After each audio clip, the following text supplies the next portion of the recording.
देश में पहली बार ईसीएचएस का कार्ड किसी का ब्लॉक किया गया होगा। ब्लॉक करने का मतलब क्या है कि जो आपको ईसीएचएस पे जो सुविधा मिलती है वो वापस ले ली गई है। आप अब अपना इलाज नहीं करवा सकते, दवाइयाँ नहीं ले सकते, मतलब इस तरह से ब्लॉक किया गया है कार्ड। क्या इतनी शक्तियां हैं कि किसी का कार्ड ब्लॉक कर दिया जाए, उससे सुविधा वापस छीन ली जाए? क्योंकि इसमें एक मेन पॉइंट ये भी आता है कि हर एक पूर्व सैनिक की जेब से पर मंथ 1000 रुपये ईसीएचएस को जाते हैं। तो एक तरह से ये प्राइवेट प्लस सरकारी स्कीम है। तो ब्लॉक क्यों किया गया है, क्या है पूरा माजरा, और क्या चीज है जो सोशल मीडिया में जो वीडियो वायरल हो रहा है? तो चलो देखते हैं, पूरी खबर पे चलते हैं। ये खबर आ रही है पठानकोट पंजाब से, जहां पर एक नायक कोश्यारी लाल को अपने ईसीएचएस की कार्यप्रणाली पे, ईसीएचएस की दवाई पे और जो ईसीएचएस का जो अधिकारी हैं उनकी शिकायत, उन पे उंगली उठाना महंगा पड़ गया। अब जो नायक कोश्यारी लाल जी हैं उन्होंने शिकायत तो कर दी ईसीएचएस को, रीजनल सेंटर को करी है, वो पूरे वीडियो आप देखोगे। उसके बाद में एक जांच बैठती है। अब जांच में जिसकी शिकायत की गई थी वो तो निर्दोष निकले और शिकायतकर्ता को पकड़ लिया, नायक को, कि ये उल्लू जल्लू शिकायतें करता रहता है। तो अब इसको हम बताते हैं, तो उठा के उसका कार्ड ब्लॉक कर दिया गया। अब नायक कोश्यारी लाल जी कह रहे हैं कि उनकी शिकायत के बाद ईसीएचएस की दवाइयाँ बेहतर हो गई। पहले आप पूरा वीडियो देखिए। मैं कस्तूरी लाल सैनी नायक रैंक से रिटायर आया हूँ। मैं मार्च महीने इस चीज़ के उसी पनोड़ के बरखिलाफ कंप्लेंट की थी, जिसका कारण इन्होंने मेरा कार्ड बंद कर दिता सी। क्योंकि ईसीएचएस विच जो पनोड़ साहब गड़बड़ी करता है, नाल उहदे नाल मिले हुए ऊपर वाले गड़बड़ करते हैं, उहदे बारे मैं लिखता रहना हाँ। क्योंकि ईसीएचएस विच जो ALC की दवाई आती है वो D क्लास की दवाई आती है, अते अज युग बहुत अगे चला गया है। अरे बहुत बढ़िया दवाइयाँ आ रही हैं, लेकिन जो ये दवाई मंगाते हैं उसका रेट घट होंदा है, जो रेट मार्क है वो ज़्यादा होंदा। असी अगर बाजार चो किसी मैडिकल स्टोर से दवाई लैने हाँ तो 10% सानू उत्तों लैस होंदी, लेकिन ईसीएचएस पठानकोट करोड़ों रुपए की होलसेल दवाई खरीदता है, तो इन्हों कुछ ना कुछ बहुत ज़्यादा स्टोर वाले कुछ ना कुछ प्रॉफिट देते होंगे। क्योंकि ईसीएचएस दे विच जो स्टाफ रखे है ये बहुत चिर तो रखे है, क्योंकि सिपाही तो लैके जीसीयू तक जो भी ईसीएचएस के बारे कंप्लेंट डालता है और उसकी इनक्वायरी कराते हैं। जो कि इन्होंने अजकल एक colonel Pankaj Saini civil GD का CO पक्का ही मार किया कि तू इनक्वायरी करनी है। क्योंकि वो जड़ा कर्नल पंकज सैनी है पठानकोट लोकल का रहने वाला है, अते अगर वो इनक्वायरी नहीं हक दी करेगा तो वो क्यों सिविल घर च रहिंदा, अपने सिविल घर च रहिंदा, तो अगर इनक्वायरी नहीं करेगा तो उन्होंने आर्मी क्वार्टर में जाना पड़ेगा।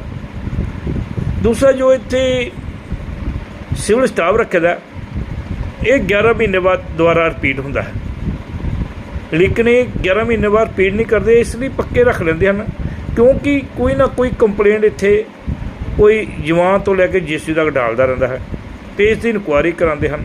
ਅਤੇ ਜਿਹੜਾ ਸਟਾਫ ਹੈ 11 ਮਹੀਨੇ ਬਾਅਦ ਰੱਖੇ ਦਾ, ਇਹਨਾਂ ਨੂੰ ਇਹ ਗਵਾਹ ਬਣਾ ਲੈਂਦੇ ਹਨ ਅਤੇ ਇਹਦੇ ਕੋਈ ਝੂਠੀਆਂ ਗਵਾਹ ਬਣਾ ਕਰ ਅਤੇ ਇਨਕੁਆਇਰੀ ਇਸ ਚੀਜ਼ ਦੇ ਹੱਕ ਲਿਖਾ ਲੈਂਦੇ ਹਨ। ਕਿਉਂਕਿ ਅਗਰ ਇਹ ਗਵਾਹੀ ਨਾ ਦੇਣ ਤਾਂ ਇਹ ਇਹਨਾਂ ਨੂੰ 11 ਮਹੀਨੇ ਬਾਅਦ ਕੱਢ ਸਕਦੇ ਹਨ, ਕੱਢ ਦਿੰਦੇ ਹਨ। ਇਸੇ ਤਰ੍ਹਾਂ ਮੈਂ ਆਪ ਜੀ ਕੀ ਨੌਲੇਜ में लाना चाहना हूँ। जिस तरह कि 5-7 दिन ਪਹਿਲਾਂ ਹੀ एक जिला सैनिक बोर्ड ਦੇ ਵਿੱਚ एक कर्नल, उसको कर्नल लगाते हुए मुझे भी शर्म आ रही है, शुक्ला उसका नाम है, जिसने कि एक जवान को 11 महीने का एक्सटेंशन द्वारा 11 महीने एक्सटेंशन लेने के लिए 90,000 की मांग की थी, लेकिन इनकी जो फिक्सिंग हुई 50,000 रुपये हुई, लेकिन जवान ने वो 50,000 रुपया दिया और साथ ही रंगे हाथी CBI को पकड़ा दिया। बहुत शर्म की बात है, एक कर्नल को, रिटायर कर्नल को बहुत पेंशन मिलती है, भले इनका पेट नहीं पड़ता। इसी तरह कर्नल RS मनास ने 9 कर्नल RS मनास ने 22/5/24 ਨੂੰ ਅਤੇ ਭਨੋਟ ਨੇ कर्नल मनास के फोन तो मैंने फ़ोन किया कि आपको साबरी कमांडर साहब ने 24/5/24 ਨੂੰ शाम 5 ਵਜੇ बुलाया। मैं 24/5/24 ਨੂੰ शाम ਨੂੰ साबरी कमांडर के दफ्तर चला गया, जिथे कि साबरी कमांडर साहब, भनोट और लैफ्टिनेंट कर्नल मनास बैठे सी। इन्होंने मेरे जान तो पहला कुछ चिट्ठी 4-5 लाइन की लिखी हुई सी ਅਤੇ मैनू जबरदस्ती DRC वाले ऊपर गन खाकर, रैफर खाकर मेरे को साइन करा, लेकिन मुझे नहीं पता है उस चिट्ठी पर क्या लिखा हुआ। खून द्वारा मुझे पर दबाव डाला जा रहा है कि आपने जो मीडिया में दिया हुआ है अरे जो आपने हमें नोट्स दिए हुए हैं उनको वापस लो। मैं उन्होंने वापस नहीं लेना है। दूसरा, जो कर्नल पंकज है सिविल अपने घर में रहते हैं, सिविल घर में रहते हैं, प्राइवेट घर में रहते हैं अपने, अते मनास कर्नल मनास है ये भी अपने प्राइवेट घर में रहता है, और लॉन्स ये HRA वगैरह ये लेते रहते हैं। ये क्या ईमानदारी है? ये देश के साथ गद्दारी नहीं है? रहते घर में हैं तो पैसा ले लेते हैं। अगर कोई जवान तो लेकर JCU तक अगर कोई कहे कि असी सिविल च क्वार्टर लेना है तो इन्होंने कहते हैं कि बाहर हालात बहुत ख़राब, आपको क्वार्टर नहीं मिलेगा, लेकिन अफसर को लिए क्वार्टर है। इसी तरह जो भनोट है, जो MP कोटे से डिस्ट्रिक्ट पठानकोट से एम्बुलेंस मिली हुई है, उसके दूर में खड़ा किया हुआ है, छोटी एम्बुलेंस है उसको दूर में खड़ा किया हुआ है, लेकिन भनोट की गाड़ी सिविल के शेड के नीचे खड़ी होती है, क्योंकि इसका जो रंग है उतर जाता है, ख़राब हो जाता है। क्या ये देश के साथ गद्दारी नहीं है? कहता है मैं ईमानदारी कर। हूँ आप जहाँ अपनी पत्नी लैके कहीं चंडीगढ़ वगैरह गया है दिखाने के लिए, आज किस MH के डॉक्टर ने रेफ़र किया है? बताए, किसी डॉक्टर ने MH नहीं दाखिल किया, क्योंकि ये इस चीज़ का OIC है, ये जहाँ मर्जी मन मर्जी करके आपको रेफ़र कर के जा सकता है। इसी तरह साथियों, आप लोगों ने पूरा वीडियो सुना नायक जी का। मेरे ये समझ में नहीं आ रहा कि कार्ड ब्लॉक क्यों किया गया। अगर शिकायत थी भी, या शिकायत में जांच में सारी चीज़ें, अगर इस तरह से कार्ड ब्लॉक होने लग गए तो 32 लाख पूर्व सैनिकों में से मेरे को लगता है किसी का कार्ड नहीं बचेगा। अगर मैं आज के दिन ECHS के पूरे स्टाफ की बात करूं तो उनसे अच्छे तो जो होटल के अंदर जो रिसेप्शन पे बैठते हैं ना, वो भी बड़ी इज्जत कर लेते हैं, और यहाँ पर जो बैठते हैं वो एक तरह से उनके जो जुबान में है वो मिठास नहीं है।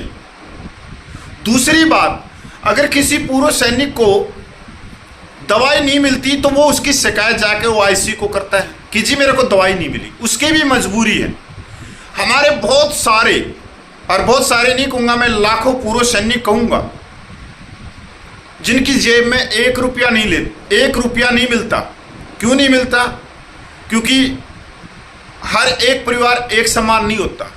बहुत सारे परिवारों में पूर्व सैनिक जो बुजुर्ग हैं उनसे पूरे पैसे पेंशन के छीन लिए जाते हैं, उनकी जेब में किराए के भी पैसे नहीं रहते। अगर वो ईसीएचएच में जाता है और उसको 2 दवाइयाँ मिल जाती हैं, 4 बाहर से खरीदनी हैं, तो उसकी जेब में पैसा है ही नहीं। अब वो कहाँ से दवाइयाँ खरीदे, क्योंकि उसके पैसे उसके परिवार ने पहले ही छीन लिए। तो अब उसकी जो नज़र है, उसका जो भरोसा है वो ईसीएचएस के ऊपर है कि मेरे को ये दवाइयाँ देंगे पूरी, पर वहाँ दवाइयाँ नहीं मिलती तो वो आईसी के साथ में थोड़ा सा गुस्सा भी हो जाता है। पर इसका मतलब ये थोड़ी है कि आप उसका कार्ड ब्लॉक कर देंगे। ऐसे तो फिर सबके ब्लॉक होने लग जाएंगे, क्योंकि ईसीएचएस के अंदर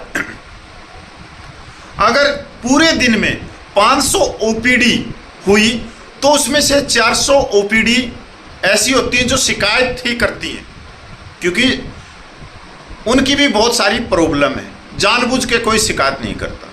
दूसरी बात, ईसीएचएस की दवाई की जो क्वालिटी है ये सारे देश को भी पता है, सबको पता है। ये भी पता है कि ईसीएचएस के अंदर सीबीआई की भी रेड चल रही है। कभी हमारे हरियाणा से भिवानी से किसी कर्नल को गिरफ्तार किया जा रहा है, तो कभी अमृतसर गुरदासपुर पे के प्राइवेट हॉस्पिटलों पे एफआईआर हो रही है। तो बहुत सारे भ्रष्टाचार हैं, और भ्रष्टाचार की शिकायत करना या जो सुधार की कार्रवाई होती है ये तो संवैधानिक अधिकार है, हर एक व्यक्ति का अधिकार है। अगर आप किसी भी दफ्तर में कुछ भी अलग थलग देखते हो, कुछ भ्रष्टाचार देखते हो, या उनकी जो डीलिंग होती है, जो आदमी आते हैं वो संतोषजनक नहीं होती, तो उसकी तो शिकायत होती है, तभी कोई डिपार्टमेंट आगे बढ़ता है। पर यह वाकई में चौंकाने वाला है कि एक नायक का कार्ड बंद कर दिया। ऐसे कार्ड बंद होने लग जाए ना, तो मैं यकीन दिलाता हूं आप लोगों को, अगले 2 या 3 साल में सभी के कार्ड बंद हो जाएंगे। अब जो नायक कोश्यारी लाल जी हैं, उन्होंने नोटिस दिया है रक्षा सचिव से लेके नीचे तक, और वो आगे अपने केस की तैयारी कर रहे हैं आगे कोर्ट में ले जाने के लिए। छोटी सी चीज कहां तक चली जाएगी, क्योंकि इसमें साफ सुथरी बात है, ईसीएचएस में पर मंथ 1000 रुपये देते हैं, तो कार्ड क्यों ब्लॉक किया गया? ये पॉइंट बहुत ही महत्वपूर्ण है न्यायालय में। मैं भी एक एडवोकेट हूं, और एडवोकेट होने के नाते ये चीज मैं जानता हूं कि ये बात कहां ऊपर तक जाएंगी, कहां कोर्ट कचहरी तक जाएंगी। हमारे सीनियर अधिकारियों को इस बारे में बहुत ही गहनता से सोचनी थी, पर आजकल क्या है, सब ये देखते हैं कि नहीं मैं तो बहुत बड़ा हूं, मैं तो बहुत बड़ा हूं। सबसे बड़ा है देश का संविधान, सबसे बड़ी है न्यायपालिका, जहां कोई बड़ा नहीं, कोई छोटा नहीं, कोई अमीर नहीं, कोई गरीब नहीं। अगर इस तरह से आप जांच बिठा के और शिकायतकर्ता को ही दोषी करार दे देते हो, तो एक तरह से ये भी कानून का गला घोटने के समान है। साथियों, हमारे जो माननीय रक्षा मंत्री हैं, उनको इस चीज के ऊपर बहुत गहराई से कार्रवाई करनी चाहिए, और ईसीएचएस की जो कार्यप्रणाली है उसमें सुधार करना चाहिए। क्योंकि सीधी सी बात है, ईसीएचएस एक वेलफेयर स्कीम है, और वो पूर्व सैनिकों के ही पैसे से चल रही है। कुछ सरकारी अनुदान भी होता है। पर मैं एक चीज़ आपके भी मन में चल रही होगी कि भाई जी नायक का कार्ड ब्लॉक किया गया है, क्या उसको वो 1000 रुपये पर मंथ वापस मिलेंगे? तो वो भी उसको मिलने चाहिए अगर उसका कार्ड ब्लॉक किया है। अगर हमारे किसी को भ्रम है रक्षा मंत्री को कि ईसीएचएस की जो सुविधा है वो देश में सबसे जबरदस्त सुविधा है, बहुत ही अच्छी सुविधा है, तो वो इस वहम को दूर करने के लिए एक और स्कीम चला दें कि जिसको ईसीएचएस की सुविधा लेनी है वो ठीक है, मेडिकल भत्ता उसका 1000 रुपये कटेगा। अगर किसी को नहीं लेनी है तो वह अपने कार्ड सरेंडर करो और अपने 1000 रुपया लो। देखते ही देखते लाखों कार्ड सरेंडर हो जाएंगे और सबसे ज़्यादा सरेंडर होंगे जो जवान हैं, जो 35 साल की उम्र में रिटायरमेंट आ जाते हैं, तो वो 60 साल तक तो ईसीएचएस में कभी जाते ही नहीं हैं, दवाइयाँ लेने ही नहीं जाते, क्योंकि वो स्वस्थ होते हैं। 60 साल के बाद में थोड़ी बहुत बीमारियाँ होती हैं, तो एक तरह से 35 साल से लेकर 60 साल तक तो 1000 रुपया देते हैं। और आजकल इंश्योरेंस भी मिल जाता है, क्योंकि साल के 12,000 रुपये हो गए। तो ये देखना चाहिए कि इस तरह से ईसीएचएस कार्ड ब्लॉक करना इंसाफ नहीं है। ये एक तरह से कह सकते हो कि ये बिल्कुल गलत है, अधिकारों का दुरुपयोग है। मैं पूर्व सैनिक कपिल को जी।